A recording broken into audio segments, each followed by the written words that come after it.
1-0-4-1-1-13-10-43-0-14 ఇవేంటో తెలుసా? 1-1-1-2-2-2 college rankings కావు. మన తెలుగు తేజం నితీష్ కుమార్ రెడ్డి లాస్ట్ 10 innings లో చేసిన స్కోర్ మొత్తం కలిపితే 103 రన్లు అవుతాయి. సో నితీష్ సెంచరీ కొట్టాడు. ఎస్, 1 year గా వెయిట్ చేస్తున్నాం మనం నితీష్ కుమార్ రెడ్డి మళ్ళీ సెంచరీ ఎప్పుడు కొడతాడని. కొట్టాడు, కానీ కాకపోతే ఒక ఇన్నింగ్స్లో కాదు 10 innings కలిపి. ఏమైందన్నా నితీష్ అన్నా? ఇప్పుడు అందరు ఇదే క్వశ్చన్ వేస్తున్నారు. ఐపీఎల్ పుణ్యమా అని చెప్పేసి బయట ఎట్లా పోటీ ఉందో తెలుసా? 200 మంది రెడీగా ఉన్నారు, 100 మంది బెంచ్ దగ్గర ఉన్నారు, 50 మంది టీంలోకి రావడానికి పక్కనే నిల్చున్నారు. అందులోంచి ఫిల్టర్ చేసి 11 మందిని తీయడం అంటే బీసీసీఐకి ఎంత టఫ్ తెలుసా? అంత టఫ్లో కూడా 11 మందిలో నిన్ను ఉంచుతోంది, వరుసగా ఛాన్సెస్ ఇస్తుంది. బట్ నువ్వు ఇటు బ్యాటింగ్ అటు బౌలింగ్ రెండిట్లో పనికొస్తామని తీసుకుంటూ ఉంటే ఏదన్నా ఒక్క ఇన్నింగ్స్లోనన్నా రాణించలేకపోతున్నావు. రీజన్ ఏందో మనకి తెలియదు. నువ్వు రావడమే అందరికి ఒక మంచి ఊపు వచ్చింది.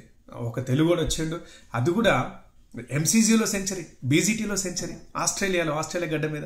అప్పుడు మీ నాన్న నువ్వు మాట్లాడిన మాటలు అసలు ఆ పోస్ట్లో అవన్నీ అప్పుడు మనకు ఒక వైబ్ ఇచ్చినాయి, ఒక ఇన్స్పిరేషన్ ఇచ్చినాయి, ఎమోషన్ ఇచ్చినాయి. ఇప్పుడు ఏమైందన్నా మరి అదంతా? అఫ్కోర్స్ మాకు తెలిసి ఇక్కడ కూర్చొని మాట్లాడడం వేరు, గ్రౌండ్లో ఆడడం వేరు. కానీ అటు ఇటుగా ఆడితే మొత్తం స్థానమే పోతుందన్న. ఇప్పుడు మాకు బాధ ఇది, నేనేమీ వెక్కిరించట్లేదు. నువ్వు మళ్ళీ పుంజుకోవాలి. ఎందుకంటే తెలుగు వాళ్ళు ఎవరైనా ఏ ఆట అయినా సరే వాళ్ళు ఆడుతున్నారంటే, దాంట్లో రాణిస్తున్నారంటే, పేరు తెచ్చుకుంటున్నారంటే వాళ్ళను మోయడానికి ఇక్కడ పెట్టుకొని మోయడానికి తెలుగు వాళ్ళందరూ రెడీగా ఉంటారు ఎప్పటికీ. అది నీకు కూడా తెలుసు.